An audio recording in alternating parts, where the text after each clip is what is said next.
Hello, everyone, and welcome back to Chasing Psychological Safety. So this week, we're going to be talking to you again about the same topics really that we bring up every week, but we'd like you to take another lens to it and have a moment of reflection, because at the end of the day, we're wrapping up this year, which has been incredible, both incredibly bad and incredibly interesting from the point of view of our work.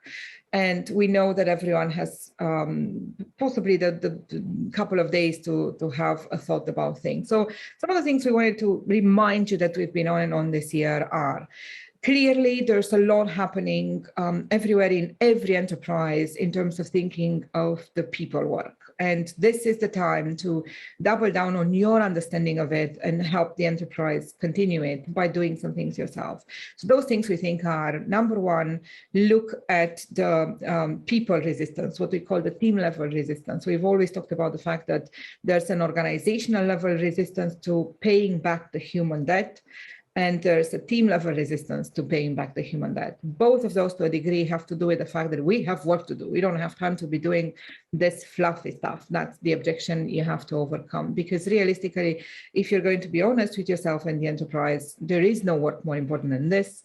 And you will be able to admit that this is incredibly important in the sense that obviously you have day-to-day activities to do. You have your to-do list, you have your Kanban boards, you have your multiple tickets in Jira that are screaming for attention. You have people that you haven't answered the emails of forever and you feel guilty to. All of that, we're not denying you're busy.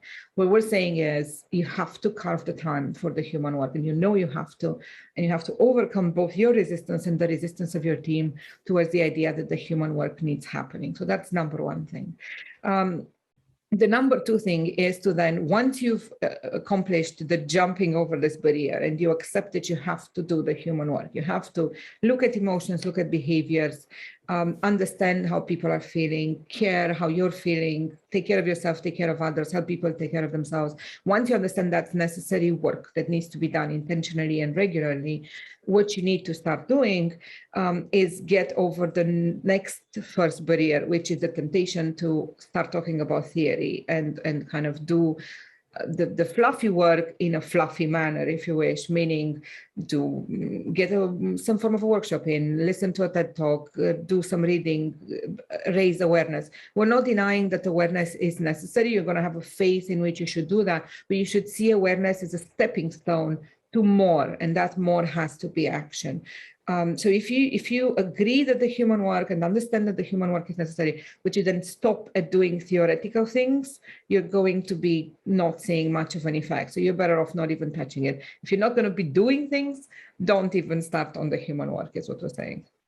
Absolutely. And then there's the next step. So we're all about the value of pushing yourselves out of your comfort zones and doing the technical work, doing those tickets that are screaming at you.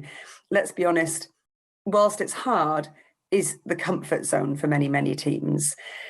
Looking at TED Talks and reading about the theory is also pretty comfortable. The next stage, the one that's really going to make a difference, the one that's really going to get teams close to those words of being high performing, and we like to say happy and joyful in their work as well, is when you continually develop and work on yourselves as a team. As individuals, we absolutely accept that we can only develop by working on ourselves as individuals continually. As teams, it's exactly the same. So by taking action to focus on your behaviours regularly, so be that once a month, be that once every 6 weeks, be that once a week, as long as it is regular and consistent, and you take the time to develop as a team, to work out a way that you can coach each other as a team, to ask each other the right questions as a team, to understand each other, to connect. That's the way that you can develop the right skills, behaviors, and capabilities to be able to absolutely smash all of that technical work out of the park, and also be able to do it in less time, and also to have more honest conversations about what you really need to have in your Jira, what you really need to have on your Trello or Kanban board. So really what we're saying is, by carving out the time to work on your development as a team, you get to be even better at all of that technical work. So we know we would do it as individuals. Now we need to accept and embrace and enjoy the fact that we need to do it as teams.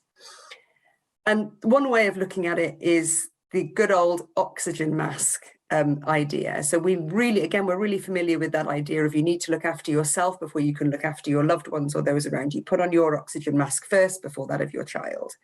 It's exactly the same in organizations. As a team, you need to forget about the organization for a minute, look after yourselves, do that self-development work internally within the team, put on your team oxygen mask, and then you can start to look outwards and start to influence the rest of the organization or the teams that are in your network around you.